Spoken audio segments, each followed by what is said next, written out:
রাতের অন্ধকারে আপনি কোনো কাজ করেছেন, আপনার ঘর বাড়ির কেউ জানে না, এলাকার কেউ জানে না, কিন্তু সেই অন্ধকারে করা গুনাহের পাপের খবর যিনি জানেন, জুড়ে বলেন তিনি কি? এই যে যুবকেরা মোবাইল ফোনে আসক্ত, চরিত্র বিধ্বংসী একটি উপাদান। রাতের বেলা তার বেডরুমের দরজা বন্ধ করে দিয়ে তারপরে ইন্টারনেট ওয়াইফাই কানেকশন তো আছেই, গুগল শরীফে গিয়ে পর্ন সাইটে ঢুকে গেল, ইউটিউব শরীফে গিয়ে নাটক কিংবা সিনেমায় চোখ বোলানো আরম্ভ করলো। মা বাবা ভাই বোন ঘরের কেউ জানে না, কিন্তু কিরামান কাতিবিনকে ফাঁকি দেওয়ার কোনো সুযোগ আছে নাকি? সে আল্লাহ বলছেন, ওয়া ইন্না আলাইকুম লাহাফিযিন কিরামান কাতিবিন ইয়ালামুনা মা তাফআলুন। অবশ্যই তোমাদের সাথে সংরক্ষণকারী তত্ত্বাবধায়ক ফেরেশতা নিয়োগ করেছি, তাদের পরিচয় হলো কিরামান কাতিবিন, তারা হলেন সম্মানিত লেখক। ইয়ালামুনা মা তাফআলুন, তোমরা যা করো সব তারাই জানেন, আর তাদের লেখা আমলনামার রিপোর্ট অনুযায়ী কিয়ামতের দিন বিচার ফয়সালা করা হবে। বিচার ফয়সালার পরে কিয়ামতের মাঠে দল হয়ে যাবে দুইটা, জুড়ে বলেন কয়টা? আল্লাহ তাআলা বলছেন, ফারিকুন ফিল জান্নাতি ওয়া ফারিকুন ফিস সাঈর। একদল হয়ে যাবে জান্নাতি, আর একদল হয়ে যাবে জাহান্নামী। জান্নাতীরা থাকবে নেয়ামতের ভেতরে, আর জাহান্নামীরা থাকবে কঠিন আযাবের ভেতরে। সেজন্য আল্লাহ তাআলা সূরা ইনফিতারের 13 নম্বর পরের আয়াত থেকে আল্লাহ বলছেন, ইন্নাল আবরারা লাফি নাঈম ওয়া ইন্নাল ফুজ্জারা লাফি জাহিম। আল্লাহ তাআলা বলছেন, ইন্নাল আবরারা লাফি নাঈম, নিশ্চয়ই জান্নাতীরা, নিশ্চয়ই সৎকর্মশীল পুণ্যবানরা নেয়ামতের মধ্যে থাকবে। সেই নেয়ামত হলো জান্নাতের নেয়ামত। জান্নাতকে আল্লাহ এমন ভাবে বানিয়েছেন, বান্দা যেদিকে তাকাবে আবার তাকাবে। আল্লাহ বলছেন বান্দা কি দেখবে? কোরআনে কারিমে কত সুন্দর করে আল্লাহ বলেছেন, ওয়া ইযা রাআইতা সুম্মা রাআইতা নাঈমান ওয়া মুলকান কাবীরা। আর তুমি যখন তাকাবে, যেদিকে তাকাবে অতঃপর দেখবে আবার তাকাবে, যেদিকেই তাকাবে নয়ন জোড়ানো, নয়ন প্রীতিকর, চক্ষু শীতলকারী জান্নাতের নেয়ামত আর নেয়ামত তুমি দেখতে পাবে। সেই নেয়ামতের ভেতরে সৎকর্মশীলদেরকে, দুনিয়াতে যারা নেক আমল করবে, আজান দিলে নামাজে চলে যাবে, যে নারী পর্দা মেনটেন করবে, যারা হালাল পথে ইনকাম করবে, যারা আল্লাহর দেওয়া বিধান মোতাবেক জীবন পরিচালনা করবে, তাদেরকে এই জান্নাতের মেহমান যিনি বানিয়ে দিবেন, জুড়ে বলেন তিনি কে? এরপরে আল্লাহ বলছেন, ওয়া ইন্নাল ফুজ্জারা লাফি জাহিম, আর নিশ্চয়ই পাপাচারীরা, দুরাচারীরা জাহিমে থাকবে। প্রশ্ন হলো জাহিম কি? জাহিম হলো জাহান্নামের একটা স্তর। জাহান্নামের স্তর হলো মোট 7টা, তার মধ্যে একটা স্তর হলো জাহিম। এই জাহিমের অধিবাসী কারা? আল্লাহ সূরা নাজিয়াতের মধ্যে বলেছেন, ফাআম্মা মান তাগা ওয়া আসারাল হায়াতাদ দুনিয়া ফাইন্নাল জাহিমা হিয়াল মাওয়া। অতঃপর যারা সীমালঙ্ঘন করবে এবং দুনিয়ার জীবনকে প্রাধান্য দিবে, যারা মনে করবে এটাই আমার জন্য সব, খাও দাও ফুর্তি করো দুনিয়াতে, হ্যাঁ তামাশা করো, আগামীকাল বাঁচবা কিনা চিন্তা করো, এটা যারা করবে, আখিরাতের তুলনায় দুনিয়াকে যারা বড় মনে করবে, এই জাহিম তাদের জন্য রেখে দিয়েছেন কি? জান্নাত হলো সুখ শান্তির জায়গা, অনাবিল সুখ আর শান্তি। জাহান্নাম হলো সীমাহীন দুঃখ কষ্টের জায়গা। কিয়ামতের দিন জান্নাতীদেরকে জান্নাতে, জাহান্নামীদেরকে জাহান্নামে প্রবেশ করাবেন কে? সে আল্লাহ পরের আয়াতে বলছেন, ইয়াসলাউনাহা ইয়াউমাদ্দিন,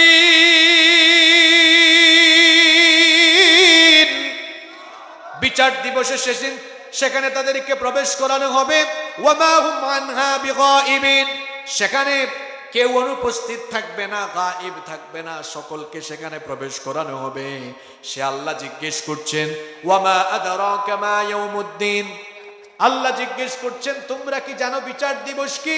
সুম্মা মা আদরাকা মা ইয়াউমুদ্দিন, অতঃপর তোমরা কি জানো বিচার দিবস কি? যেহেতু গুরুত্বপূর্ণ প্রশ্ন, এজন্য আল্লাহ দুইবার করেছেন। আল্লাহ নিজেই প্রশ্ন করে নিজেই জবাব দিলেন। সেই বিচার দিবসটা হলো এমন, ইয়াউমা লা তামলিকু নাফসুন লিনাফসিন শাইআ ওয়াল আমরু ইয়াউমা ইযিল লিল্লাহ। সেই দিন কেউ কারো জন্য কিছু করতে পারবে না। আজ আমি বিপদে পড়লে সভাপতি সাহেব এগিয়ে আসবেন, আজ রহিমউদ্দিন বিপদে পড়লে কলিমউদ্দিন এগিয়ে আসবে। কিন্তু কিয়ামতের দিন অবস্থা এমন হবে যে প্রিয়তমা স্ত্রীকে আপনি এত ভালোবাসেন, সেই স্ত্রী স্বামীকে চিনবে না, স্বামী তার স্ত্রীকে চিনবে না, পিতামাতা সন্তানকে ভুলে যাবে, সন্তান তার পিতামাতাকে ভুলে যাবে। আমি তো আজ একটা কথাও বানায়া বলি নাই, শুরু থেকে এখন পর্যন্ত কোরআন দিয়ে দিয়ে বলেছি। দেখেন এখানে আল্লাহ কি বলছেন শোনেন, ইয়াউমা ইয়াফিরুল মারউ মিন আখিহি ওয়া উম্মিহি ওয়া আবিহি ওয়া সাহিবাতিহি ওয়া বানিহি। সেই দিন মানুষ তার ভাই, তার স্ত্রী, পিতামাতা, সন্তান সন্ততি সবার থেকে পলায়ন করবে। কারণ সেই দিন কারো কোনো ক্ষমতা থাকবে না। ক্ষমতা, কত ক্ষমতা দেখাই আমরা, ক্ষমতার বাহাদুরি। এই ক্ষমতা আর টাকা পয়সা এটা বড় স্বার্থপর জিনিস। এখন আছে একটু পরে, জোরে বলেন, এখন আছে একটু পরে নাই। এজন্য ক্ষমতার বড়াই বাহাদুরি কেউ করবেন না, কেউ করবেন না। ক্ষমতার বাহাদুরি করলে পরিণতি ভয়াবহ হয়। দেখেছেন তো আমার দেশে কি পরিণতি হয়েছে। আবার এখন যারা আছেন তাদেরকেও সতর্ক করছি, আপনারাও বড়াই করবেন না। বড়াই করলে আগেরটার মতো, নইলে আগেরটার চাইতে আরো ভয়াবহ পরিণতি হবে। ক্ষমতা এটা পেয়ে কখনো এর অপব্যবহার করবেন না। আগের তারা অপব্যবহার করেছে, বারবার সতর্ক করেছি আমরা, বলেছি এগুলো বন্ধ করেন, বন্ধ করে নাই, পরিণতিও ভালো। এখন যারা আছেন, সামনে যারা আসবেন, একই সবক দিচ্ছি, একই সবক দিচ্ছি, কেউ ক্ষমতার অপব্যবহার করবেন না, নইলে জনগণ যখন খেপবে পরিণতি কি হবে কল্পনাও করতে পারবেন না। ক্ষমতার একচ্ছত্র মালিকানা কার? সে আল্লাহ বলছেন ওয়াল আমরু ইয়াউমা ইযিল লিল্লাহ। সেই দিন বিচার ফয়সালার দিনে কেবলমাত্র অথরিটি, পাওয়ার, সভরেন্টি, সার্বভৌমত্ব, ক্ষমতার মালিক যিনি হবেন তিনি কে? কারো কোনো ক্ষমতা থাকবে না। বিচারের দিনে আমার আল্লাহর একক মালিকানা থাকবে। সব কিছু যখন ধ্বংস হয়ে যাবে, কিছুই যখন থাকবে না, হাসরের ময়দান কায়েম হয়ে যাবে। আল্লাহ তাআলা তখন বলবেন, ইয়া দুনিয়া, হে দুনিয়া, আইনা জিবালুকি, তোর বুকের উপরে দাঁড়িয়ে থাকা পাহাড়গুলো কোথায়? আইনা আনহারুকি, তোর বুকের উপরে বহমান থাকা নহরগুলো কোথায়? আইনা আশজারুকি, তোর বুকের উপরে থাকা গাছপালাগুলো কোথায়? আইনাল জব্বারুন আইনাল মুতাকাব্বিরুন, কোথায় প্রতাপশালীরা, কোথায় অহংকারীরা, কোথায় জালেমেরা? আল্লাহ জিজ্ঞেস করবেন, লিমানিল মুলকুল ইয়াউম। এই দুটি আঙ্গুল নবীজি সাহাবীদেরকে দেখিয়ে বললেন, আমি আর এতিমে লালন পালনকারী, দেখাশোনাকারী ব্যক্তি কিয়ামতের দিন এইভাবে একই জান্নাতে অবস্থান করব। সুবহানাল্লাহ।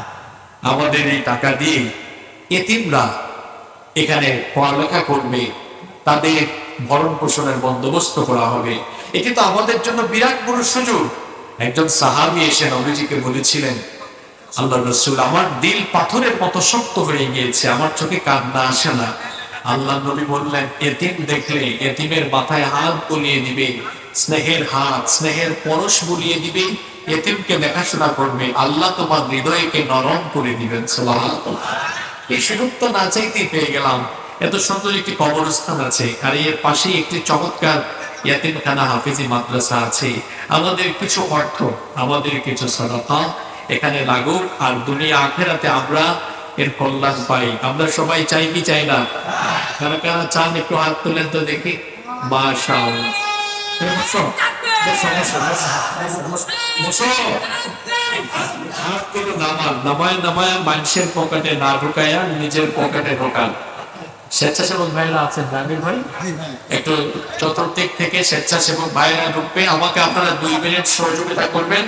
এরপরে আমি আমার যে সূরাটি তেলাওয়াত করেছি এই সূরা থেকে কথা বলা শুরু করবো ইনশাআল্লাহ। একটু জিকির করেন, লা ইলাহা ইল্লাল্লাহ, লা ইলাহা ইল্লাল্লাহ।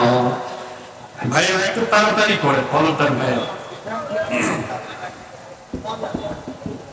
لا إله إلا الله، لا إله إلا الله، سبحان الله والحمد لله، لا إله إلا الله، لا إله إلا الله، لا إله إلا الله।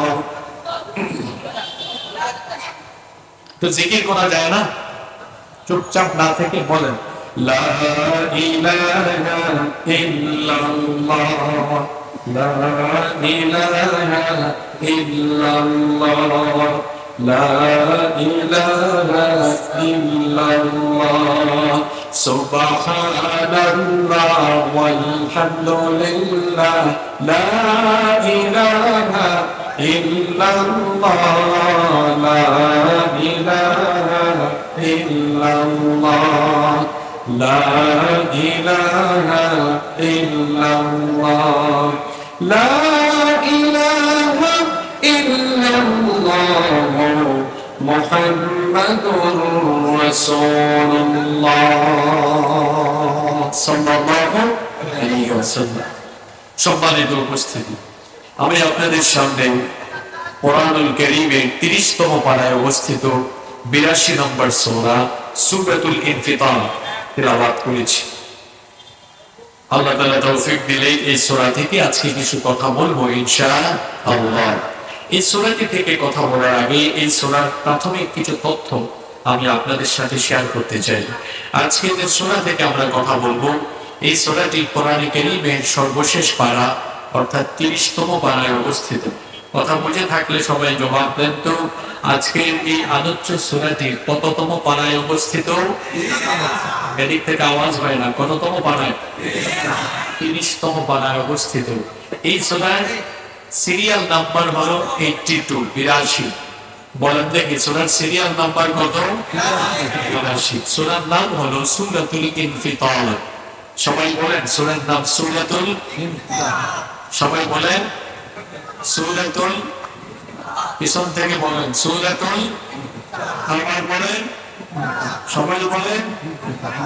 আপনারা বলেন তো কোন সূরা থেকে কথা হয়? কোন সূরা? কোন সূরা থেকে কথা হয়? জানেন না? বসছেন কেন এখানে? আজকে সূরার নাম কি? সূরাতুল। সবাই বলেন সূরাতুল। কত নম্বর পারা?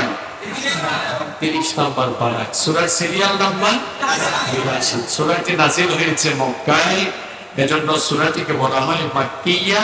এই সূরার রুকু সংখ্যা 1, আয়াত সংখ্যা হলো 19। বলেন তো দেখি সূরাটা নাযিল হয়েছে কোথায়? আয়াত সংখ্যা 19। এই সূরার সেন্ট্রাল থিম, যেটাকে আরবিতে বলা হয় মাওদুউস সূরা, সূরার বিষয়বস্তু বা কেন্দ্রীয় আলোচ্য বিষয় হলো আখিরাত এবং কিয়ামত। আমাদের এই জীবন এটা আসল জীবন নয়, এই জীবনের পরে আরেকটি জীবন আছে না নাই? জোরে বলেন আছে। আখিরাতের প্রতি ঈমান, এটি হচ্ছে ঈমানের যে রোকন গুলো আছে, ঈমানের রোকন সমূহের মধ্যে একটি গুরুত্বপূর্ণ স্তম্ভ হলো আল ঈমান বিল আখিরাহ অথবা আল ঈমান বিল বা'স, পুনরুত্থান বা আখিরাতের প্রতি ঈমান আনয়ন করা। এই সূরাটির ব্যাপারে নবী করিম সাল্লাল্লাহু আলাইহি ওয়াসাল্লাম কি বলেছেন শুনুন। ইমাম আহমদ বিন হাম্বল রাহিমাহুল্লাহ এবং ইমাম তিরমিজি রাহিমাহুল্লাহ হাদিস বর্ণনা করেছেন। ইমাম আহমদ বিন হাম্বল তার মুসনাদের ভেতরে এবং ইমাম তিরমিজি রাহিমাহুল্লাহ তার তিরমিজি শরীফের ভেতরে হাদিস এনেছেন। হাদিসের বর্ণনাকারী সাহাবী হচ্ছেন আব্দুল্লাহ ইবনে ওমর রাদিয়াল্লাহু আনহুমা। তিনি বলেছেন রাসূল কারীম সাল্লাল্লাহু আলাইহি ওয়াসাল্লাম বলেছেন মান সাররাহু আন ইয়ানজুরা ইলা ইয়াউমিল কিয়ামাতি কাআন্নাহু রা'য়ু আইন। আল্লাহর নবী বলেছেন যে ব্যক্তি তার নিজের চোখে কিয়ামতের চিত্র দেখতে চায়, কেউ যদি কিয়ামত কিভাবে ঘটবে তা জানতে চায়, নিজের চোখে দেখতে চায়, তাহলে সে যেন আল্লাহর কিতাবে কোরআনে কারীমে সূরাতুল ইনফিতার, সূরাতুল ইনশিকাক, সূরাতুত তাকওয়ির এই সূরাগুলো তেলাওয়াত করে বুঝে পড়ে এই সূরাগুলো বোঝার উপলব্ধি করার চেষ্টা করে। কারণ এই সূরাগুলোর ভেতরে কিয়ামতের চিত্র যিনি চিত্রায়িত করেছেন, গলার আওয়াজ বড় করে সবাই বলেন তিনি কে? এই সূরাগুলো কেউ যদি ভালো করে পড়ে হৃদয়ঙ্গম করতে পারে, উপলব্ধি করতে পারে, তাহলে সে কিয়ামতের চিত্র দেখতে পারবে। কারণ এই সূরাগুলোর ভেতরে কিয়ামতের বর্ণনা যিনি দিয়েছেন, গলার আওয়াজ বড় করে বলেন তিনি কে? এই সূরার মধ্যে কিয়ামতের সিনারিও, কিয়ামতের পিকচার, কিয়ামতের ছবিগুলো তুলে ধরা হয়েছে। একদিন কিয়ামত হবে, সবকিছু লন্ডভন্ড হয়ে যাবে, বেসাকার হয়ে যাবে, চূর্ণ বিচূর্ণ হয়ে যাবে। এ ব্যাপারে কি আপনাদের কোনো সন্দেহ আছে? কোনো সন্দেহ নাই। কিন্তু যদি বলা হয় কিয়ামত কিভাবে ঘটবে, কোন কোন পড়বে এবং কিভাবে তা অনুষ্ঠিত হবে, সেটা আমরা অনেকেই বলতে পারবো না। আল্লাহ এজন্য কিছু সূরা দিয়েছেন। এই সূরাগুলো আপনি যদি বুঝতে পারেন, তাহলে কিয়ামতের চিত্র আপনি জানতে পারবেন এবং কিয়ামতের জবাবদিহিতার অনুভূতি আপনার হৃদয়ে লালন হবে। যার কারণে গুনাহের জীবন, পাপাচারের জীবন, শয়তানের গোলামের জীবন আপনি ছেড়ে দিয়ে জান্নাতের পথে পরিচালিত হওয়ার সুযোগ পাবেন ইনশাআল্লাহ। কিয়ামতের ঘটনা কিভাবে ঘটবে এই সূরায় অত্যন্ত চমৎকার ভাবে তুলে ধরা হয়েছে। সম্মানিত উপস্থিতি, কিয়ামতের ঘটনা দুই পর্বে অনুষ্ঠিত হবে। কথা বুঝে থাকলে বলেন তো, কিয়ামতের ঘটনা কয় পর্বে অনুষ্ঠিত হবে? যদি বলেন আপনারা পুরুষ না মহিলা? মহিলার মতো আওয়াজ দেন দেখি। কিয়ামতের ঘটনা কয় পর্বে অনুষ্ঠিত হবে? দুই পর্বে। পুরুষ তো পুরুষ মানুষের মতো কথা বলবেন। জানি করলাম আমি, আরে ক্লান্ত হলেন আপনি, তো বুঝাবো না। হ্যাঁ, আমি গতকাল ছিলাম সিলেটে, দুপুরে ঢাকায়, এখন আসলাম পাবনায়। গত 4-5 দিনের মোট মনে হয় ঘুমাই নাই 15-16 ঘন্টা। সেখানে আমার ফিজিক্যাল এনার্জি এখনো ঠিকঠাক আছে, ক্লান্ত হয়ে গেলেন আপনি, এটা পুরো মুশকিলের ব্যাপার। কি একটু কথা বলা যাবে? শেষ করে ফেলবো। এমনি মাথায় একটু খিটখিট খিটখিট করছে আজকে, কারণ যে পরিবেশ পাওয়া দরকার সে পরিবেশ পাইনি। আমি এখানে এসে প্রায় 5 মিনিট গাড়িতে বসা, কমিটি এখনো পয়সা তোলার মধ্যে আছে। বুঝতে পেরেছেন? সম্মানিত উপস্থিতি, বলছিলাম এই সূরার প্রথম 5 আয়াতে কিয়ামতের দুই পর্বের বর্ণনা দেওয়া হয়েছে। কিয়ামতের ঘটনা ঘটবে কয় পর্বে? দুই পর্বে। আর কিয়ামতের এই ঘটনার উদ্বোধন করার জন্য আল্লাহ তাআলা একজন বিশেষ ফেরেশতা বানিয়েছেন। সেই ফেরেশতার নাম হলো ইসরাফিল। যদি বলেন তো সেই ফেরেশতার নাম কি?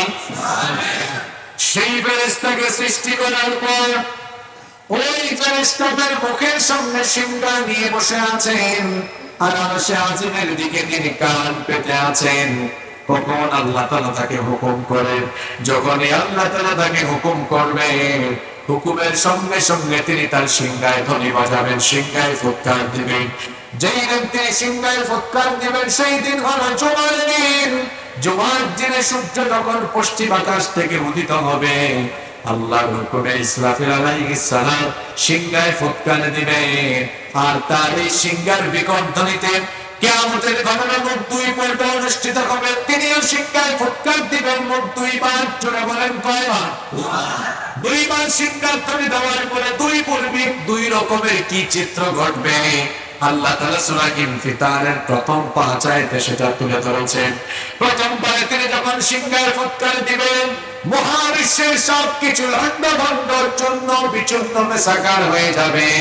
আল্লাহ তাআলা সূরা জুমারের মধ্যে বলেছেন, ওয়া নুফিখু ফিস-সূরি ফাসাইকা মান ফিস-সামাওয়াতি ওয়া মান ফিল আরদি ইল্লা মান শাআআল্লাহ।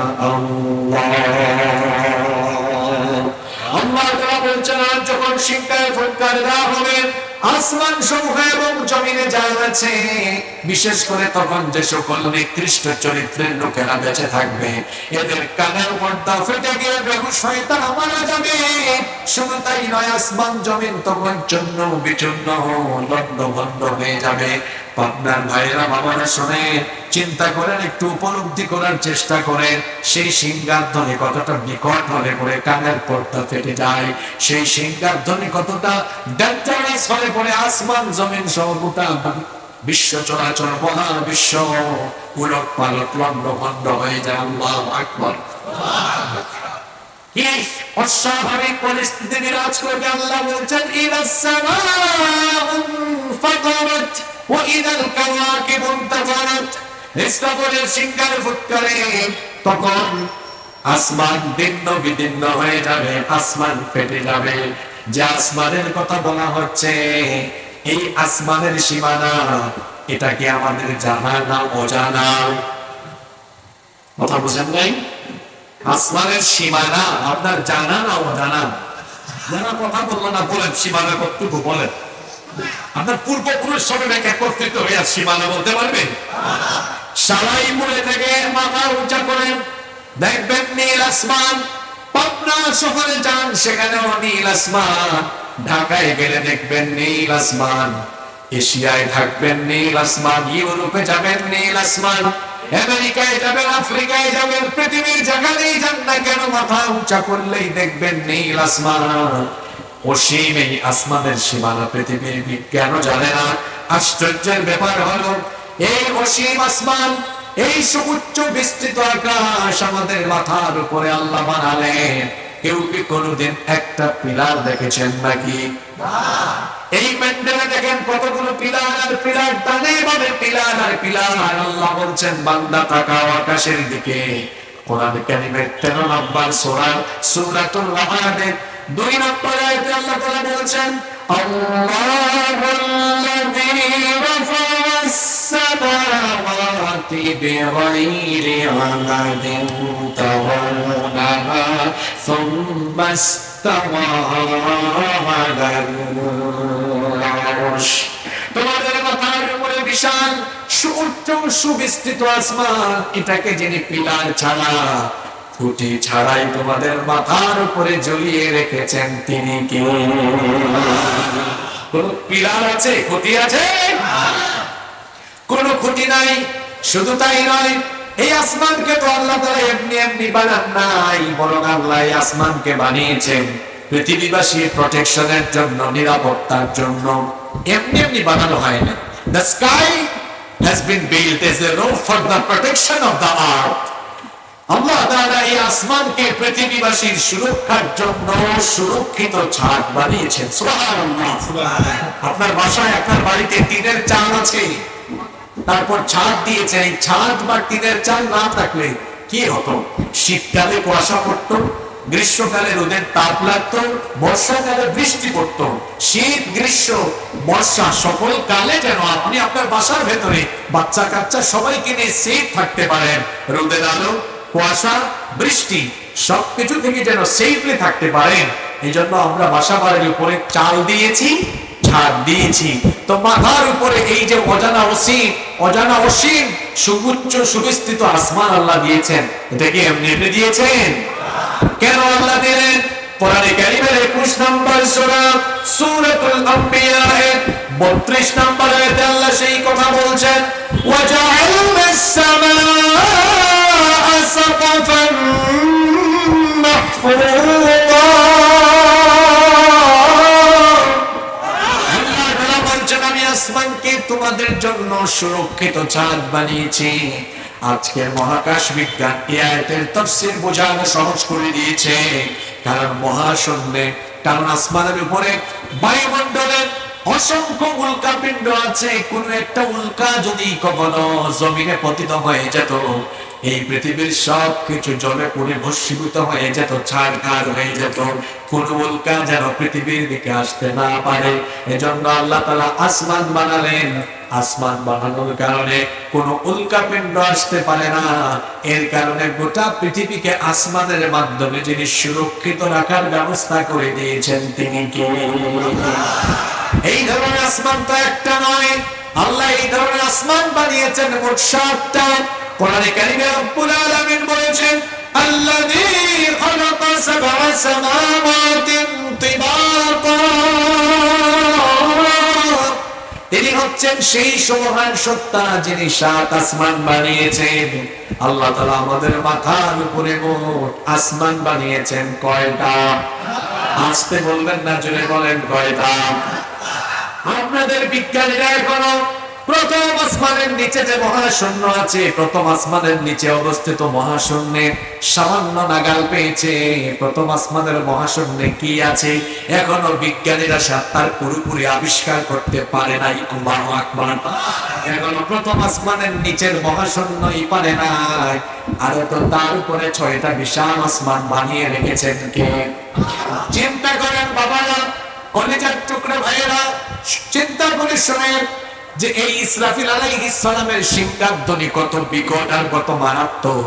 তার এই বিকট সিংহার ধ্বনিতে একটা আসমান নয়, 7 আসমান ফেটে ফেটে একটা আরেকটার উপরে পড়ে যেতে থাকবে। আল্লাহু আকবার।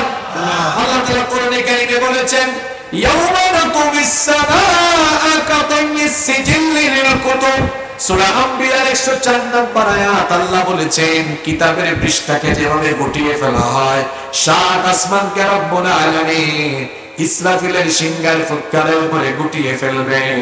একটার পর একটা আসমান ফেটে যাবে, দীর্ণ বিদীর্ণ হয়ে একটার উপর আরেকটা ঠাস ঠাস করে পড়ে যেতে থাকবে। আল্লাহু আকবার। ওয়া ইদাল কাওয়াকিবু ইনতাফারাত, আর তারকাগুলো বিক্ষিপ্ত হয়ে খসে খসে পড়ে যেতে থাকবে।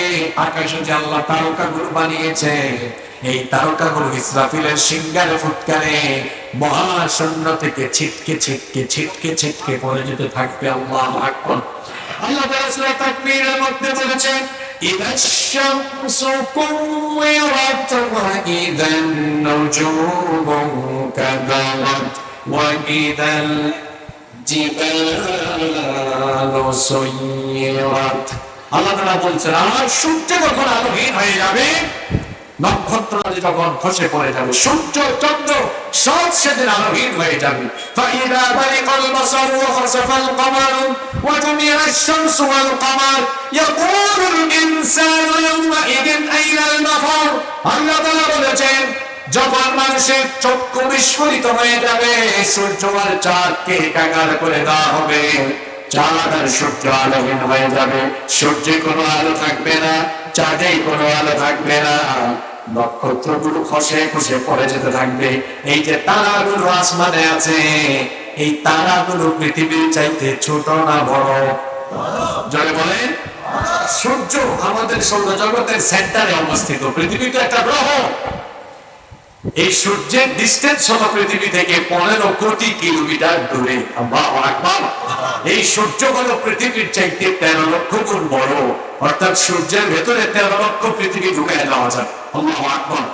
যে সূর্য পৃথিবীর চেয়ে 13 লক্ষ গুণ বড়, এক একটা তারকা সূর্যের চাইতে কত বড়! সুবহানাল্লাহ। তার তুলনায় তো সূর্য একেবারে ক্ষুদ্র। বিজ্ঞানীরা সর্বশেষ যে বৃহৎ তারকার সন্ধান তারা পেয়েছেন তাদের গবেষণায়, অ্যাস্ট্রোনমি ম্যাগাজিন সেই তথ্য প্রকাশ করেছে। তারা বলেছেন যে মহাশূন্যে অবস্থিত আমাদের গ্যালাক্সির ভেতরে আমাদের যন্ত্রপাতির মাধ্যমে সবচেয়ে বড় যে তারকার সন্ধান আমরা এখনো পর্যন্ত পেয়েছি, সেটার নাম তারা দিয়েছেন ওয়াইইউ স্কুটি, যেটার আয়তন তারা বলেছেন সূর্যের চাইতে সেটা আরো 500 কোটি গুণ বড়। সূর্য হলো পৃথিবীর চাইতে কত লক্ষ গুণ বড়? 13 লক্ষ গুণ বড়। আর সূর্যের চাইতে বিজ্ঞানীরা এখনো পর্যন্ত যতটুকু যেতে পেরেছে আর কি, ততটুকুর মধ্যে সবচেয়ে বড় তারকা তারা যেটা পেয়েছেন ওইটা সূর্যের চাইতে আরো কত কোটি গুণ বড়, আরো 500 কোটি গুণ বড়। এই ধরনের তারকা আল্লাহ কি গ্যালাক্সির ভেতরে মাত্র একটা সৃষ্টি করেছেন? জোরে বলেন। বিজ্ঞানীরা বলেছেন এক একটা গ্যালাক্সির ভেতরে হাজার হাজার কোটি তারকা রয়েছে। আল্লাহু আকবার। একটা গ্যালাক্সির ভেতরে, তাহলে মহাশূন্যে গ্যালাক্সি আছে কয়টা? বিজ্ঞানের সর্বশেষ প্রাপ্ত তথ্য অনুযায়ী তারা বলেছেন, তারা তো প্রথম আসমানের নিচের মহাশূন্য নিয়ে পড়ে আছেন, তারা বলেছেন প্রথম আসমানের নিচে অবস্থিত মহাশূন্যে আমরা এখনো পর্যন্ত আমাদের গবেষণা অনুযায়ী আমরা যতটুকু যেতে পেরেছি, তারা বলেছেন এর পরিমাণ হলো 2 লক্ষ কোটি, 2 লক্ষ কোটি তারকার সন্ধান, 2 লক্ষ কোটি গ্যালাক্সির সন্ধান তারা পেয়েছিল। আল্লাহু আকবার।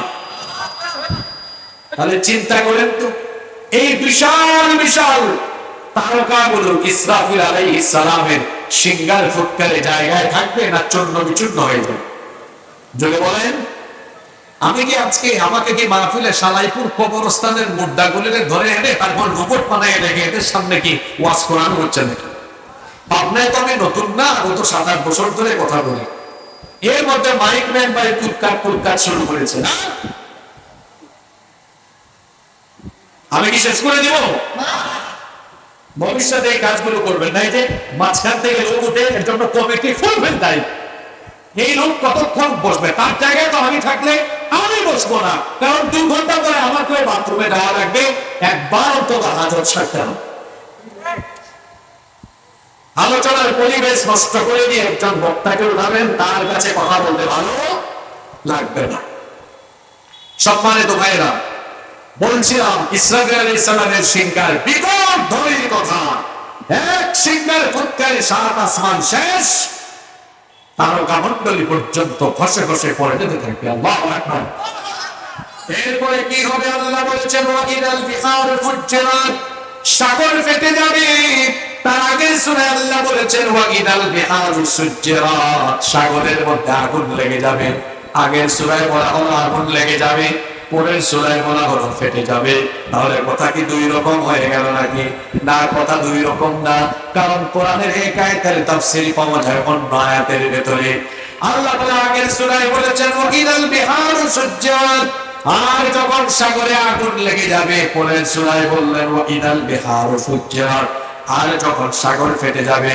তাহলে 2 রকম অবস্থা কেমনে ঘটবে? এবার শুনেন, ইসরাফিল আলাইহিস সালামকে আল্লাহ যখন হুকুম করবেন আর তিনি যখন সিংহায় ফুৎকার মারবেন, তাম দুনিয়ায় তখন এক ভয়াবহ ভূমিকম্প অনুষ্ঠিত হবে। এখন তো ভূমিকম্প বাংলাদেশে হলে পাশের দেশে হয় না, এক মহাদেশে হলে আরেক মহাদেশে হয় না, কিন্তু সেই দিন ইসরাফিল আলাইহিস সালামের ভয়াবহ সিংহার ফুৎকারে গোটা পৃথিবী, গোটা মহাবিশ্ব একসাথে কেঁপে উঠবে। আল্লাহু আকবার। এজন্য আল্লাহ ভূমিকম্পের নামে একটা সূরা দিয়েছেন, সূরার নাম হলো সূরাতুল জিলজাল। এই সূরার প্রথম আয়াতে আল্লাহ বলেছেন ইযা যুলজিলাতিল আরদু জিলজালাহা, যখন গোটা পৃথিবীকে প্রবলভাবে প্রকম্পিত করা হবে। আমরা আল্লাহর কাছে জানতে চাইলাম আল্লাহ সেই ভূকম্পনটা কেমন হবে? আল্লাহ আয়াতে জবাব দিয়ে দিলেন ইন্না জালজালাতাস সাআতি শাইউন আযীম, নিশ্চয়ই সেই ভূকম্পন হবে অত্যন্ত বিরাট, অত্যন্ত মারাত্মক। সেই ভূকম্পনের সাথে সাথে কি হবে? টাওয়ার গুলো খসে পড়ে যাবে, মাটির সাথে মিশে যাবে। আকাশের দিকে মাথা উঁচু করে দাঁড়িয়ে থাকা পাহাড় গুলো তুলার মতো উড়ে যাবে। গাছপালা তরুলতা বৃক্ষরাজি যা আছে সবকিছু লণ্ডভণ্ড হয়ে যাবে। যখন একটা ভূমিকম্প হবে, সেই ভূমিকম্পের কারণে সাগরের তলদেশ ফেটে যাবে। সাগরের তলদেশ ফেটে গিয়ে সাগরের পানি ভূ-অভ্যন্তরে নেমে যাবে। মেরিন সায়েন্স, সমুদ্র বিজ্ঞান নিয়ে যারা গবেষণা করেছেন তারা বলেছেন সাগরের ভূ-অভ্যন্তরে আগ্নেয়গিরি আছে, উত্তপ্ত লাভা সেখানে টকবক করছে। ইসরাফিলের সিংহার ফুৎকারে যখন সাগরের তলদেশ ফেটে যাবে, তলদেশ ফেটে যাওয়ার কারণে সাগরের পানি সাগরের নিচে নেমে গিয়ে সেই উত্তপ্ত লাভার সাথে মিশে যাবে। সেই দিন পানি তার মূল উপাদানে ফিরে যাবে। পানির মূল উপাদান হলো অক্সিজেন এবং হাইড্রোজেন। একটা জ্বলতে সাহায্য করে, আরেকটা জ্বালাতে সাহায্য করে। যখন অক্সিজেন হাইড্রোজেন পানি তার মূল উপাদানে ফিরে যাবে, সাগরে সেদিন পানি থাকবে না। ভূমিকম্পের কারণে ভূ-অভ্যন্তর ফেটে সাগরের পানি নিচে নেমে লাভার সাথে মিশ্রণ ঘটে। সাগরের মধ্যে সেদিন দারু দারু করে আগুন জ্বলে উঠবে। আল্লাহু আকবার। পরিস্থিতি, বিভৎস, কি মারাত্মক পরিস্থিতি! এইরকম করে গোটা বিশ্বজগৎ লন্ড ভন্ড, চূর্ণ বিচূর্ণ, মেসাকার হয়ে যাবে ইসরাফিলের একটা ফুৎকারে। জুড়ে বলে কয়টা ফুৎকার? একটা ফুৎকারে সব শেষ, কিছুই থাকবে না। আল্লাহ তাআলা তখন ইসরাফিল আলাইহিস সালামকে বলবেন, ইসরাফিল তুমি আবার দ্বিতীয়বার সিংহায় ফুৎকার দাও। দ্বিতীয়বার সিংহায় ফুৎকার দিয়ে তোমার দায়িত্ব তুমি কমপ্লিট করো, দায়িত্ব শেষ করো। ইসরাফিল আলাইহিস সালাম এবার দ্বিতীয়বার সিংহায় ফুৎকার মারবেন। দ্বিতীয়বার সিংহায় ফুৎকারের পরে কিয়ামতের দ্বিতীয় পর্ব আরম্ভ হবে। আল্লাহ সূরা ইনফিতারের 4 নম্বর আয়াতে বললেন, ওয়া ইদাল কুবুর বু'থিরাত। আর যখন কবরগুলো উন্মোচিত হয়ে যাবে, সারা ইপুর কবরস্থানের কবরের উপরের মাটি সরে যাবে, সারা দুনিয়ার কবরস্থানের উপরের মাটি সরে যাবে, কবরগুলো উন্মোচিত হয়ে যাবে। আল্লাহ তাআলা সূরা আদিয়াতের মধ্যে বলেছেন, আফালা ইয়ালামু ইযা বু'থিরা মা ফিল কুবুর। মানুষ কি ওই সময়টার কথা জানে না, যখন কবর উন্মোচিত হয়ে যাবে, কবর খুলে যাবে। কবরগুলো যখন খুলে যাবে, এটা ইসরাফিলের কয় নাম্বার কয় অবস্থা? 2 নম্বর ফুৎকারের পর কবর খুলে গেল। সেদিন আপনারা সবাই উঠবেন, আমিও উঠবো, আপনারা সবাই উঠবো। প্রশ্ন হলো কিভাবে উঠবো? কি সুন্দর সুন্দর জামা কাপড় গায়ে দিয়ে আপনারা এসেছেন, কত সুন্দর সুন্দর টুপি দিয়ে আপনারা এখানে এসেছেন, কিন্তু দ্বিতীয় সিংহার ফুৎকারের পরে যখন কবর খুলে যাবে, মানুষ যখন কবর থেকে উঠবে, কোন অবস্থায় উঠবে শুনুন। আল্লাহর নবী বলেছেন, ইউহশারুন নাসু ইয়াউমাল কিয়ামাতি হুফাতান হুফাতান উরাতান গারলা। আল্লাহর নবী বলেছেন, মানুষ সেদিন কবর থেকে উলঙ্গ অবস্থায় উঠবে, গায়ে কোনো কাপড় চোপড় থাকবে না, পায়ে কোনো জুতা থাকবে না, নগ্ন ভাবে খালি পায়ে মানুষ উঠবে। এমনকি খাতনাবিহীন অবস্থায় মানুষ কবর থেকে উঠবে, দণ্ডায়মান হবে। মানুষের গায়ে কোনো কাপড় চোপড় সেদিন থাকবে না।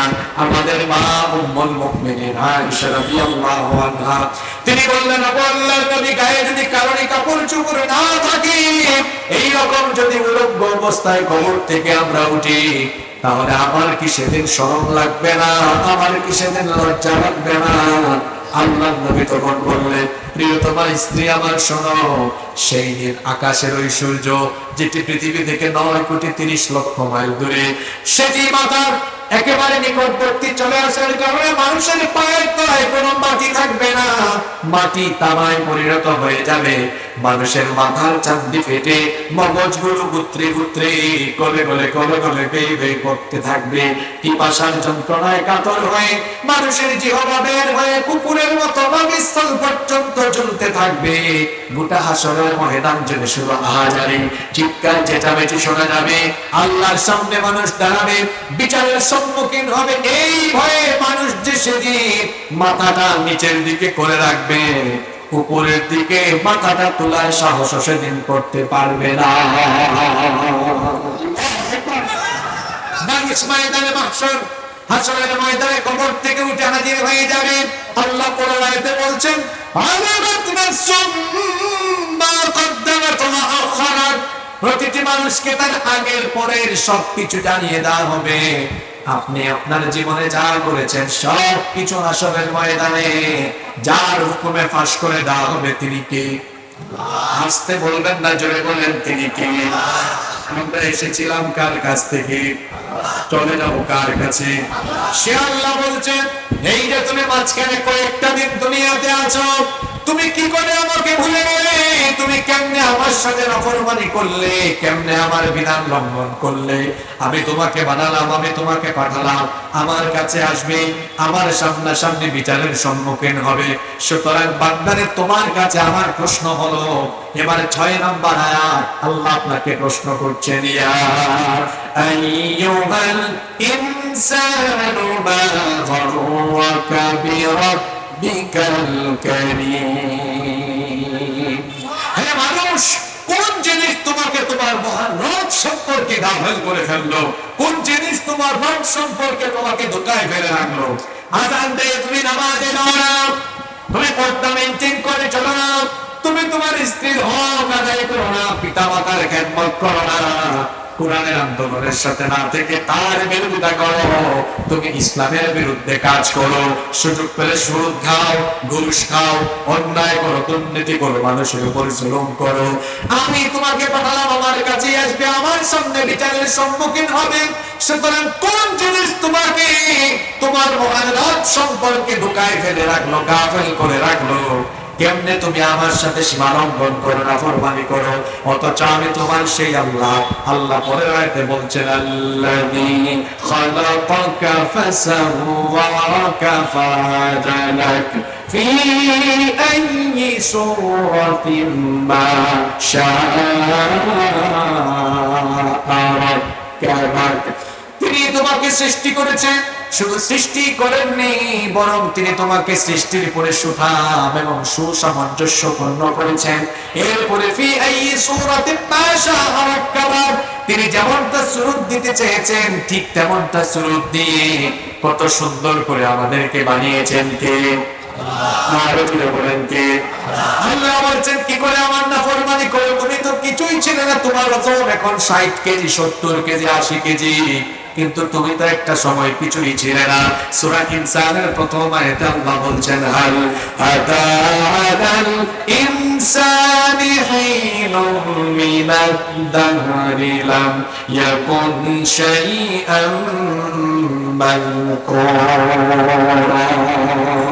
মানুষের জীবনে কি এমন একটি সময় অতিবাহিত হয়নি যখন সে উল্লেখযোগ্য বিষয় বা বস্তু হিসাবে পরিগণিত ছিল না? তার নাম ছিল না, ঠিকানা ছিল না, ঘর বাড়ি ছিল না, কিছুই ছিল না, অস্তিত্বহীন ছিল, প্রাণহীন ছিল। সেখান থেকে মানুষকে অস্তিত্ব আর প্রাণের সঞ্চার যিনি করেছেন তিনি কে? সে আল্লাহ। সূরা মুমিনুনের 12 নম্বর আয়াত থেকে বলছেন, কেমনে দিয়েছি শোনো, ওয়ালাকাদ খালাকনাল ইনসানা মিন সুলালাতিন মিন তিন ثم جعلناه نطفة في قرار مكين ثم خلقنا النطفة علقة فخلقنا العلقة مضغة فخلقنا المضغة عظاما فكسونا العظام لحما। আল্লাহ তাআলা বলেন, অবশ্যই আমি তোমাদেরকে মাটির নির্যাস থেকে সৃষ্টি করেছি, পুরুষের স্পার্ম আর মহিলাদের ওভার, এই দুটোকে একত্রিত করে তোমাকে আমি জীবন দানের প্রক্রিয়া শুরু করেছি। এত লাফালাফি করো, এত তামাশা করো, এত অহংকার অত্যন্তপূর্ণ আচরণ করো, অথচ আমি তোমাকে এমন এক ফোঁটা নাপাক পানি থেকে পয়দা করেছি যে নাপাক পানি বের হয়ে গেলে মানুষের উপর গোসল ফরজ হয়ে যায়। এরকম এক ফোঁটা নাপাক পানি থেকে আমাকে আপনাকে যিনি বানিয়েছেন তিনি কে? সে আল্লাহ বলছেন, ওই নাপাক পানি ফোঁটাকে, শুক্রাণুকে, স্পার্মকে আমি তোমার মায়ের ফি করারিন মাকিন, জরায়ুর ভেতরে সুরক্ষিত একটি জায়গার মধ্যে রেখে দিলাম। অতঃপর সেই নাপাক পানি ফোঁটাকে আমি আল্লাহ জমাট বাঁধা রক্তে পরিণত করলাম। তারপরে সেই জমাট বাঁধা রক্তকে গোশতপিণ্ড বানালাম। অতঃপর সেই গোশতপিণ্ডকে বড় একটা হাড্ডিতে রূপান্তর করলাম। তারপরে সেই হাড্ডির উপরে গোশতের পোশাক পরিয়ে দিয়ে আমি তোমার আকৃতি দিলাম, স্ট্রাকচার দিলাম, চক্ষু দিলাম, নাক দিলাম, ঠোঁট দিলাম, কান দিলাম, হাত দিলাম, পা দিলাম, সব কিছু দিয়ে সুন্দর একটা সুরত দিয়ে তোমার মায়ের গর্ভের ভেতরে আমি আল্লাহ তোমাকে রেখে দিলাম। কতদিন রেখে দিলাম? সূরা হজের 5 নম্বর আয়াতে আল্লাহ বলেছেন, ওয়া নুকিরু ফিল আরহামি মা নাশাউ ইলা আজালিন মুসাম্মা, নির্দিষ্ট একটা সময় পর্যন্ত আমি আল্লাহ তোমাকে রেখে দিলাম। সুম্মা নুখরিজুকুম তিফলা, এরপরে একটা 2.5, 3, 4.5, 5 কেজি বাচ্চার আকারে, ছোট্ট বাচ্চার আকারে তোমার মায়ের পেটের ভেতর থেকে বের করে এনে এই দুনিয়ার আলো বাতাস জেনে দেখিয়েছেন তিনি কি? সে আল্লাহ বলছেন, 60, 70 কেজি, 80 কেজি তুমি কিচ্ছু ছিল না, তুমি সেখান থেকে আমি তোমাকে বানালাম, পয়দা করলাম, দুনিয়ায় পাঠালাম। এত এত রং তামাশায় মুক্ত হয়ে যাওয়া, তুমি আমার কাছে আসবে, আমার কাছে এসে হিসাবের বিচারের সম্মুখীন হবে, সুতরাং আমার কাছেই যেহেতু আসবে, আল্লাহ প্রশ্ন করেছেন, ইয়া আইয়ুহাল ইনসান মা গাররাকা বিরাব্বিকাল কারীম, হে মানুষ, কোন জিনিস তোমাকে তোমার রব সম্পর্কে গাফেল করেছে? আপনি গাফলতের সংজ্ঞা বুঝতে পারছেন না। আপনি যে নামাজে যান না, আযান দিলে, আপনি কি আল্লাহর ব্যাপারে সচেতন না গাফেল? চলে বলেন। এই পরীক্ষার প্রমাণ হবে আজকে ফজরের আযান দিলে পরে। এখানে তো জায়গা হলো না, ফজরের নামাজে দেখা যাবে। আমার দেশে বহু মানুষের নাম আছে ফজর আলী, ফজরের নামাজ পড়ে না। বহু মানুষের নাম জোহর আলী, জোহরের নামাজ পড়ে না। অনেক মানুষের নাম কুরবান আলী, সামর্থ্য আছে কুরবানি দেয় না। অনেক মানুষের নাম রমজান আলী, রমজান মাসে দুপুর বেলা গাঁজা খাবে। অনেক মানুষের নাম ইমান আলী, তার ইমান নাই। কি বলেন, আছে না এরকম? আল্লাহ জিজ্ঞেস করছে, হে বান্দা, কোন জিনিস তোমাকে তোমার রব সম্পর্কে গাফেল করলো? তুমি আমার আইন মানো না, আমার বিধান মানো না, আমার হুকুম মানো না, আমাকে ভয় করে তুমি তোমার জীবন পরিচালনা করো না। আমি তোমাকে যে পদ্ধতি দিলাম, বিধান দিলাম, তার বাহিরে তুমি চলে গেলে। তুমি সুদ খাও, ঘুষ খাও, তোমার লেনদেন ঠিক নাই, তোমার উপার্জন ঠিক নাই, তুমি হালাল হারামের মিশ্রণ ঘটাও, তুমি হারাম খাও। কোন জিনিস তোমাকে আমার সম্পর্কে গাফেল করে রাখলো? আসলে এই গাফলতির কারণ হলো, আল্লাহ কোরআনে বলছেন, কারণ হলো তোমরা আসলে বিচারের দিবসকে অনেকেই বিশ্বাস করো না, আমার সামনে দাঁড়াবে এটা ফিল করো না। সে আল্লাহ বলছেন, কাল্লা, নেভার এভার, কখনো নয়, বাল তুকাযযিবুনা বিদ্দীন, তোমরা বিচার দিবসকে মিথ্যা বলে মনে করছো, অথচ বিচার দিবস আসন্ন, এটা হবেই হবে। লা শাক্কা ফীহি ওয়া লা রাইবা ফীহি, এটা আসবেই, কোনো সন্দেহ নাই। আর আল্লাহর বিচারের সিস্টেম আমাদের বিচারের সিস্টেম এক না আলাদা? জোরে বলে। আমাদের বিচারে আগ্রাসী মনোভাব আছে, আমাদের বিচারে জুলুম আছে, অবিচার আছে। আমাদের বিচারে মাঝে মাঝে দেখা যায় নিরপরাধী মানুষও অনেক সময় জুলুমের সম্মুখীন হয়ে যায়।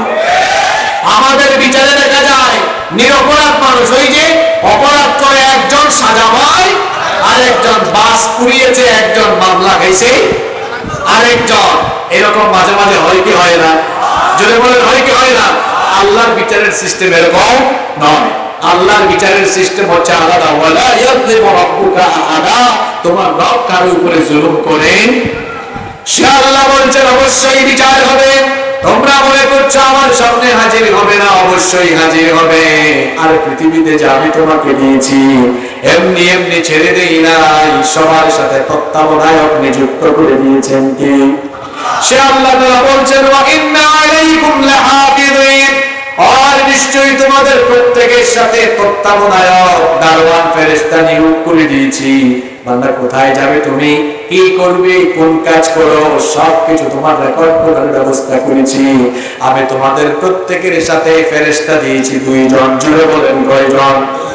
আল্লাহ তাআলা বলছেন, ইয়াতালাক্কাল মুতালাক্কিয়ানি আনিল ইয়ামিনি ওয়া আনিশ শিমালি কাঈদ মা ইয়ালফিযু মিন কাওলিন ইল্লা লাদাইহি রাকীবুন আতীদ।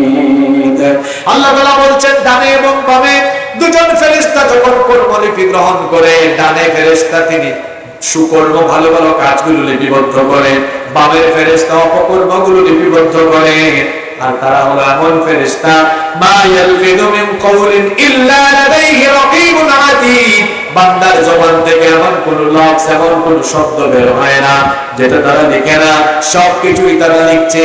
যার কারণে দেখা যাবে কিয়ামতের দিন ফেরেশতারা, কিয়ামতের দিন মানুষ তাদের আমলনামা হাতে পেয়ে দেখবে একটা কাজ অবাদ নাই, ভালোটাও আছে, খারাপটাও আছে, ছোটটাও আছে, বড়টাও আছে।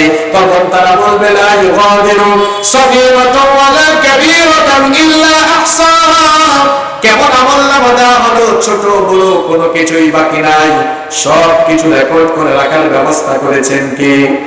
যে ফেরেশতা লিপিবদ্ধ করছেন সেই ফেরেশতার নাম কি? আমরা বললাম আল্লাহ তার নাম জসিমউদ্দিন না রহিমউদ্দিন।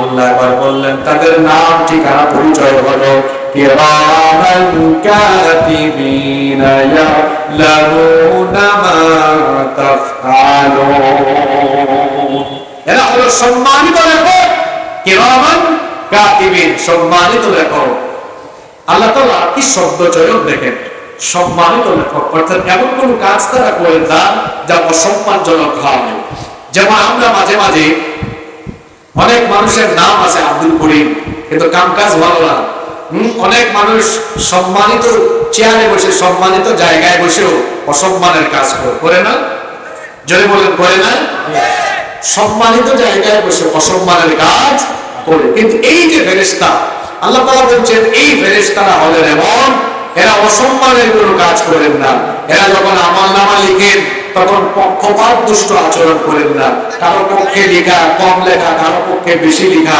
কিংবা জুলুম করেন না কেউ কোনোটা করেনি কিন্তু তার আমলনামার মধ্যে সেটা লিখে দিল আমাদের দেশে দেখবেন মাঝে মাঝে মামলা হয় এটা হারের মধ্যে এমন এমন অপরাধ লেখা হয় যেটা ওই ব্যক্তি করে বলে কি বলে হয় নাই এই যে গত 17 বছর আপনারা দেখেছেন অনেক আলেম ওলামা যাদের কাজ মাদ্রাসায় দর্স দেওয়া যারা মানুষকে আল্লাহর দ্বীনের প্রতি আহ্বান করেছেন তারা নাশকতার মামলা খেয়েছে শয়তানও আসে না এরপরে যুদ্ধাপরাধ মানবতা বিরোধী মিথ্যা নাটক মঞ্চস্থ করে এদেশের অনেক দেশপ্রেমিক আল্লাহওয়ালা ইসলামী আন্দোলনের শীর্ষ নেতৃবৃন্দকে অন্যায়ভাবে রাজনৈতিক প্রতিহিংসার শিকার করে নির্মমভাবে তাদেরকে মেরে ফেলা হয়েছে তাহলে আমাদের এটা আরে আমাদের রিপোর্টে আমাদের তদন্ত রিপোর্টে এমন আজে বাজে জিনিস লেখা থাকে আমি করি নাই কিন্তু আমার নামে লেখা আছে কি নাই কিন্তু এই ফেরেশতাদের ব্যাপারে আল্লাহ বলছেন না তারা কিরামান কাতিবিন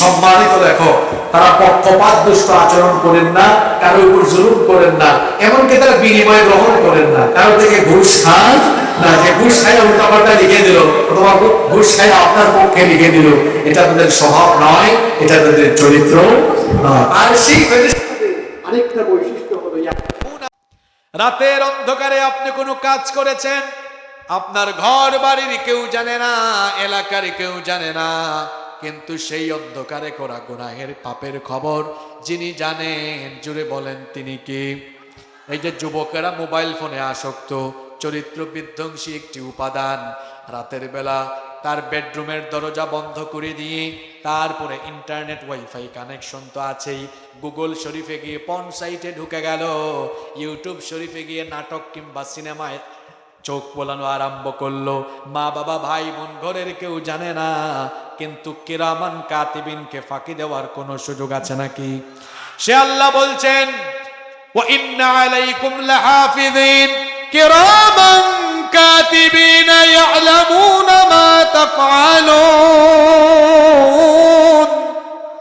অবশ্যই তোমাদের সাথে সংরক্ষণকারী তত্ত্বাবধায়ক ফেরেশতা নিয়োগ করেছি তাদের পরিচয় হলো কিরামান কাতিবিন তারা হলেন সম্মানিত লেখক ইয়ালামুনা মা তাফআলুন তোমরা যা করো সব তারাই জানেন আর তাদের লেখা আমলনামার রিপোর্ট অনুযায়ী কিয়ামতের দিন বিচার ফয়সালা করা হবে বিচার ফয়সালার পরে কিয়ামতের মাঠে দল হয়ে যাবে দুইটা জুড়ে বলেন কয়টা আল্লাহ তাআলা বলছেন ফারিকুন ফিল জান্নাতি ওয়া ফারিকুন ফিস সাঈর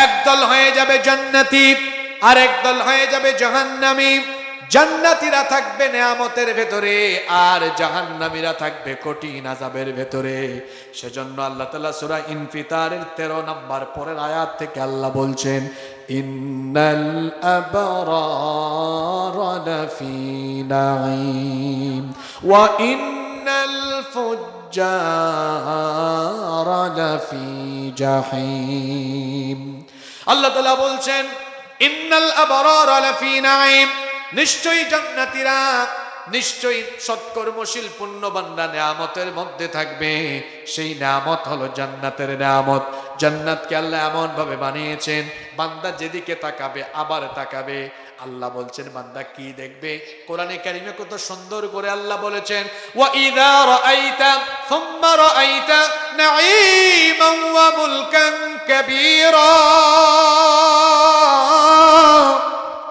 আর তুমি যখন তাকাবে যেদিকে তাকাবে অতঃপর দেখবে আবার তাকাবে, যেদিকেই তাকাবে নয়ন জোড়ানো, নয়ন প্রীতিকর, চক্ষু শীতলকারী জান্নাতের নেয়ামত আর নেয়ামত তুমি দেখতে পাবে। সেই নেয়ামতের ভেতরে সৎকর্মশীলদেরকে, দুনিয়াতে যারা নেক আমল করবে, আজান দিলে নামাজে চলে যাবে, যে নারী পর্দা মেনটেন করবে, যারা হালাল পথে ইনকাম করবে, যারা আল্লাহর দেওয়া বিধান মোতাবেক জীবন পরিচালনা করবে, তাদেরকে এই জান্নাতের মেহমান যিনি বানিয়ে দিবেন, জোরে বলেন তিনি কে? এরপরে আল্লাহ বলছেন ওয়া ইন্নাল ফুজ্জারা লাফি জাহিম, আর নিশ্চয়ই পাপাচারীরা, দুরাচারীরা জাহিমে থাকবে। প্রশ্ন হলো জাহিম কি? জাহিম হলো জাহান্নামের একটা স্তর। জাহান্নামের স্তর হলো মোট 7টা, তার মধ্যে একটা স্তর হলো জাহিম। এই জাহিমের অধিবাসী কারা? আল্লাহ সূরা নাজিয়াতের মধ্যে বলেছেন ফাআম্মা মান তাগা ওয়া আসারাল হায়াতাদ দুনিয়া ফাইন্নাল জাহিমা হিয়াল মাওয়া। অতঃপর যারা সীমালঙ্ঘন করবে এবং দুনিয়ার জীবনকে প্রাধান্য দিবে, যারা মনে করবে এটাই আমার জন্য সব, খাও দাও ফুর্তি করো দুনিয়াতে, হ্যাঁ তামাশা করো, আগামীকাল বাঁচবা কিনা চিন্তা করো, এটা যারা করবে, আখিরাতের তুলনায় দুনিয়াকে যারা বড় মনে করবে, এই জাহিম তাদের জন্য রেখে দিয়েছেন কে? জান্নাত হলো সুখ শান্তির জায়গা, অনাবিল সুখ আর শান্তি। জাহান্নাম হলো সীমাহীন দুঃখ কষ্টের জায়গা। কিয়ামতের দিন জান্নাতীদেরকে জান্নাতে, জাহান্নামীদেরকে জাহান্নামে প্রবেশ করাবেন কে? সে আল্লাহ পরের আয়াতে বলছেন ইয়াসলাউনাহা ইয়াউমাদ্দিন,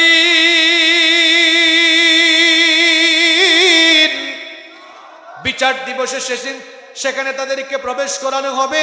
ওয়া মা হুম আনহা বিগাইবিন, সেখানে কেউ অনুপস্থিত থাকবে না, গায়েব থাকবে না, সকলকে সেখানে প্রবেশ করানো হবে। সে আল্লাহ জিজ্ঞেস করছেন ওয়া মা আদরাকা মা ইয়াউমুদ্দিন, আল্লাহ জিজ্ঞেস করছেন তোমরা কি জানো বিচার দিবস কি?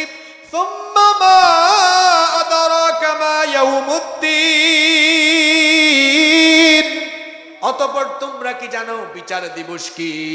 যেহেতু গুরুত্বপূর্ণ প্রশ্ন, এজন্য আল্লাহ 2 বার করেছেন।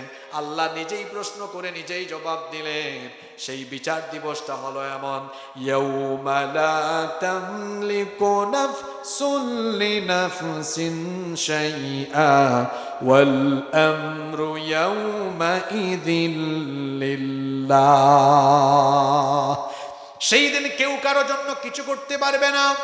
আজ আমি বিপদে পড়লে সভাপতি সাহেব এগিয়ে আসবেন, আজ রহিমউদ্দিন বিপদে পড়লে কলিমউদ্দিন এগিয়ে আসবে।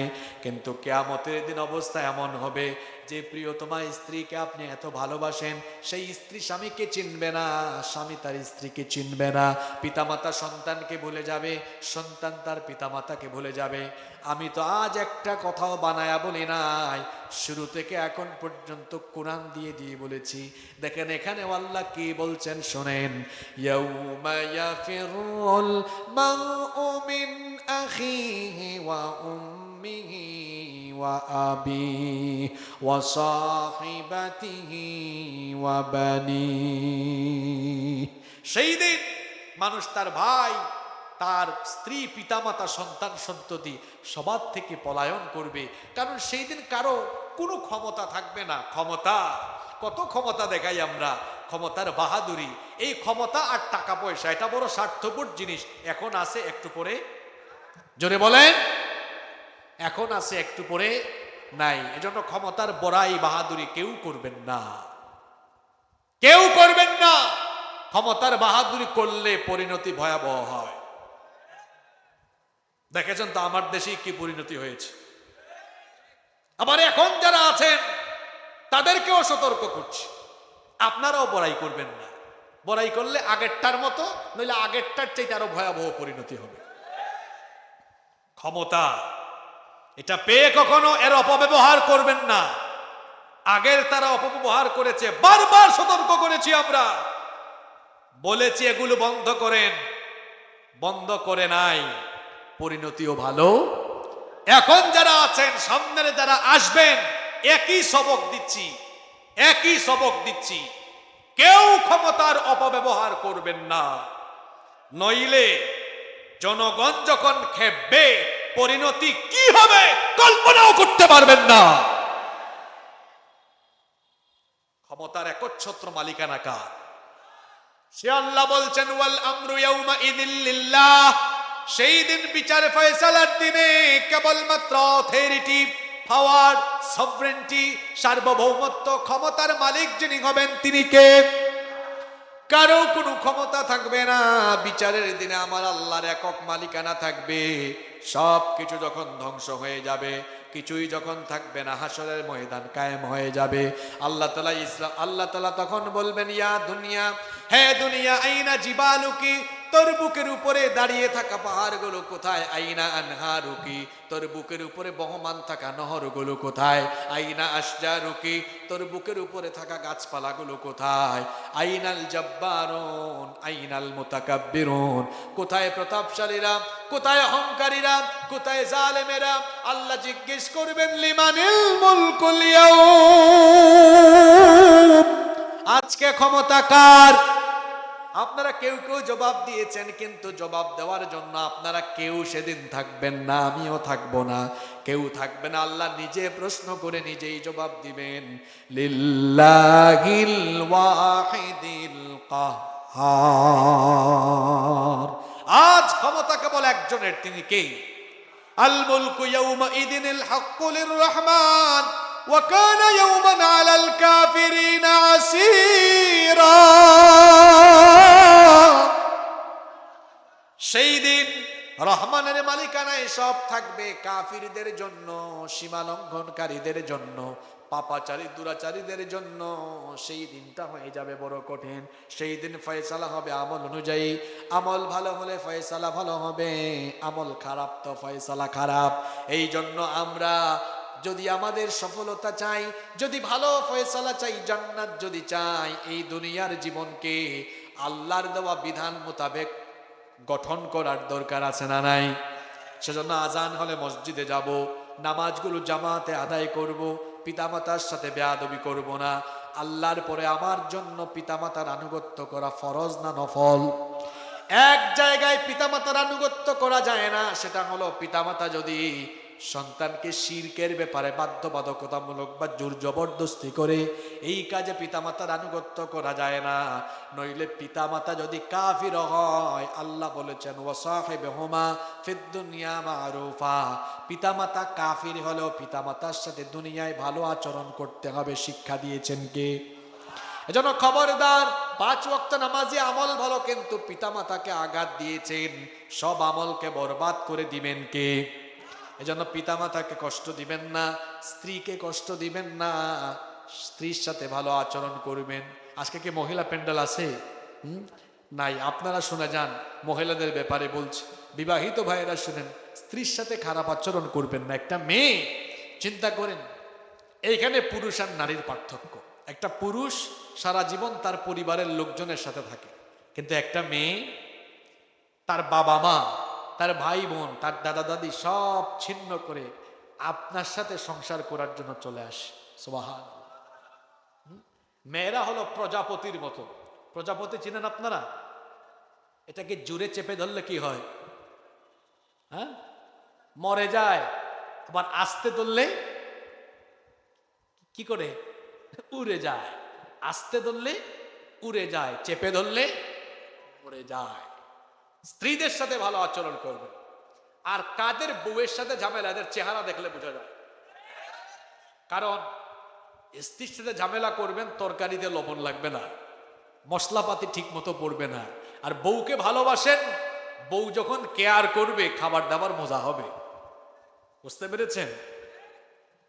জাহাঙ্গীর ভাইকে দেখেন, নাদুস নাদুস লাগতেছে, জানি না কে রান্না করছে। গত বছরও জাহাঙ্গীর ভাইয়ের ঘরে খেলাম, আজকেও খেলাম, রান্না বান্না কিন্তু খুব মজা। এজন্য জাহাঙ্গীর ভাইয়ের চেহারা সুরত দেখেন, নাদুস নুদুস। ছেলেগুলোও দেখলাম নাদুস নুদুস। সম্ভবত জাহাঙ্গীর ভাই ভাবিকে রেসপেক্ট করেন এবং ভাবির সাথে তার আন্তরিকতা, সম্পর্ক খুব ভালো। আল্লাহ আরো মধুর করে দেন। এবং জাহাঙ্গীর ভাই সম্ভবত এটার ক্যাশিয়ারের দায়িত্ব পালন করছেন, তাই না? মাশাআল্লাহ। জাহাঙ্গীর ভাই সহ এই মাদ্রাসার যারা সভাপতি সাহেব, সেক্রেটারি সাহেব, এবং ম্যানেজিং কমিটিতে যারা আছেন, আল্লাহ সবাইকে কবুল করে নেন। এই যে সূরা ইনফিতারের 19টা আয়াতের তাফসীর করেছি, আমি মনে হয় এই প্রথম কোনো অগোছালো পরিবেশ পেলাম। হয়তো অনেকে মনোযোগ দিয়ে শুনেন নাই, অনেকগুলো ক্যামেরা যেহেতু আছে, আগামীকাল পরশু ইউটিউবে আসলে শুনে নিয়েন, মন দিয়ে শুনবেন, তখন বুঝবেন হুজুর কি দামি দামি কথাগুলো বলে গেছে, তখন মনোযোগ দিয়ে শুনলাম না। প্রথম থেকে শেষ পর্যন্ত কোনো ফালতু কথা বলি নাই। এই 19টা আয়াত যদিও আজকে মুখতসর করে বলেছে, এই 19টা আয়াতের তাফসীর আমরা জানলাম। এটার শিক্ষা কি?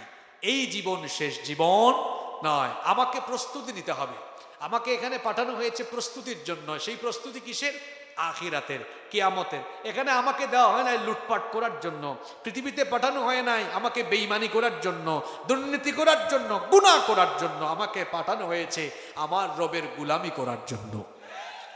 সেই গুলামের মতো গুলামি করে আমরা গুলাম হয়ে আল্লাহর সামনে যেন যেতে পারি। আল্লাহ তাআলা আমাদেরকে সেই তৌফিক দান করুন। এই মাদ্রাসার জন্য বিশেষভাবে আমরা আজকে দোয়া করব।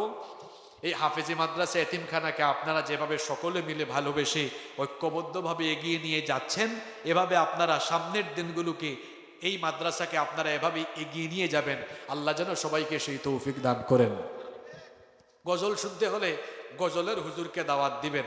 আমি কোরআনের ছাত্র, কোরআনের তফসির নিয়ে পড়াশোনা করেছি, তফসির শুনিয়ে গিয়েছি। গজল শুনতে চাইলে গজলের কাউকে দাওয়াত দিবেন, ঠিক আছে ইনশাআল্লাহ। জাহাঙ্গীর ভাই, আপনাদের কোনো বক্তব্য আছে বা সভাপতি সাহেব কোনো কথা আছে আপনাদের? আচ্ছা জি, মহিলা ও কালকে মহিলা মাহফিল আছে। ভাইয়েরা শোনেন, আগামীকাল কয়টায়? মাশাআল্লাহ, এটা কমিটির একটি সুন্দর ব্যবস্থাপনা। সকাল 9টা থেকে মহিলা জলসা, আপনারা মা বোনদেরকে পাঠিয়ে দিবেন ইনশাআল্লাহ। আল্লাহুম্মা আমিন। ربنا ظلمنا أنفسنا وإن لم تغفر لنا وترحمنا لنكونن من الخاسرين ربنا لا تزغ قلوبنا بعد إذ هديتنا وهب لنا من لدنك رحمة إنك أنت الوهاب رب العالمين। শালাইপুর আবু বকর মোল্লা আবাসিক হাফিজিয়া মাদ্রাসা এবং এতিমখানার উদ্যোগে আয়োজিত আজকের এই মাহফিলকে তুমি কবুল আর মঞ্জুর করে নাও।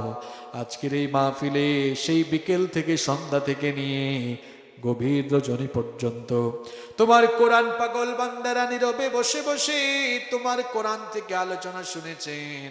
আল্লাহ, আমরা যারা হাত তুলেছি, জীবনে কম হোক বেশি হোক সবাই আমরা গুনাহ করে ফেলেছি। আমাদের গুনাহের দিকে না তাকিয়ে তোমার রহমতের দিকে নজর দিয়ে তোমার গাফফার নামের খাতিরে আমাদের জীবনের ছোট বড় জানা অজানা যত গুনাহ আমরা করেছি, দয়া করে সব গুনাহ তুমি মাফ করে দাও রব্বুল আলামিন। আমাদের পরিবারের সবাইকে মাফ করে দাও, বিশেষ করে আমাদের পিতামাতাকে মাফ করে দাও।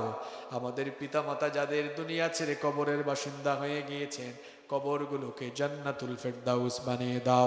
যাদের পিতামাতা বেঁচে আছেন, নেক হায়াত বাড়িয়ে দাও। আমাদেরকে আমাদের মা বাবার খেদমত করার তৌফিক দান করে দাও।